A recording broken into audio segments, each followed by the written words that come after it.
ഇപ്പൊ പുറത്തു വന്ന ദൃശ്യങ്ങൾ ബാംഗ്ലൂരിൽ നടക്കുന്ന കൂടിക്കാഴ്ചയിലാണ് പറയുന്നത്. താങ്കൾ ഇപ്പോൾ വീട്ടിൽ പോയ കാര്യം പറഞ്ഞു, ബാംഗ്ലൂരിലടക്കം പോയി.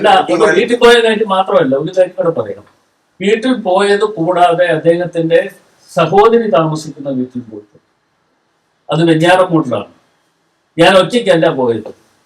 ശ്രീ രമണി പി, നമ്മുടെ KPCCയുടെ ജനറൽ സെക്രട്ടറി രമണി പി നായരോടൊപ്പമാണ് ഞാൻ അവിടെ വരുന്നുണ്ട് എന്ന് അറിയിച്ച് അവരവിടെ കാത്തു നിന്ന്, അവരുടെ വീടിനടുത്താണ്, തൊട്ടടുത്താണ് ഈ അദ്ദേഹത്തിന്റെ സഹോദരി താമസിച്ച വീട്. ആ വീട്ടിൽ പോയ ചടങ്ങ് എന്താണെന്ന് എന്നതിനെ കുറിച്ച് ഞാൻ ഓർക്കുന്നില്ല.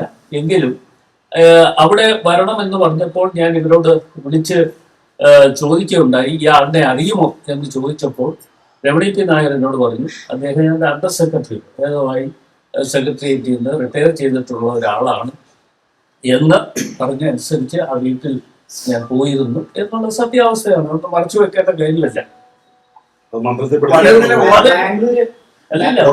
മണ്ഡലത്തിൽപ്പെട്ട ആള് എന്നുള്ള നിലയിൽ ആണ് ഞാൻ അവിടെ പോയത്. അത് ഞാൻ ഒറ്റയ്ക്ക് KPCCയുടെ general secretary Shrimati Ramani P Nair എന്നോട് പോറ്റിയുമായി ബന്ധപ്പെട്ട് നിരവധി ആക്ഷേപങ്ങൾ താങ്കൾ അടക്കമുള്ള ആളുകൾ UDF നേതാക്കൾ ഉന്നയിച്ചു. പക്ഷേ പോറ്റിയുമായി നിരന്തരം അതായത് സോണിയാഗാന്ധിക്കൊപ്പമുള്ള ഫോട്ടോയിൽ താങ്കളുണ്ട്, ഇപ്പൊ ബാംഗ്ലൂർ പോയപ്പോൾ അവിടെ നിന്നുള്ള ഫോട്ടോയിലുണ്ട്, നിരന്തരം ഇത്തരത്തിൽ വീട്ടിൽ പോയിട്ടുണ്ട് എന്ന് പറയും. സ്വാഭാവികമായി പോറ്റിയുമായി അടുത്ത ബന്ധം നിങ്ങൾക്ക് ഉണ്ടെന്ന് വ്യക്തമാക്കുന്നതല്ലേ ദൃശ്യം ഫോട്ടോകളൊക്കെ? പോറ്റിയുമായി ഉള്ള ബന്ധം എന്താ ഉണ്ടായി? 2019 ഞാൻ ആറ്റിങ്ങൽ പാർലമെന്റ് നിയോജകമണ്ഡലത്തിൽ നിന്ന് മത്സരിച്ച് വിജയിച്ചതിന് ശേഷമുള്ള ബന്ധമാണ്. എനിക്ക് ഇയാളെ കുറിച്ച് നേരത്തെ ഇയാൾ ഇവിടെയുള്ള ആളാണെന്നോ ഇയാള് ഏത് തരത്തിലുള്ള ഈ കൊള്ളസംഘക്കാരനാണെന്നോ ഒന്നും ഞാൻ അറിഞ്ഞുകൊണ്ടല്ലോ.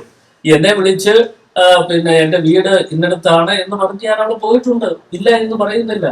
അത് സത്യാവസ്ഥ തുറന്നു പറയുന്നതിന് എന്താണ് ഒരു തരത്തിലുമുള്ള മടി എന്നെ സംബന്ധിച്ചിടത്തോളം ഇല്ല.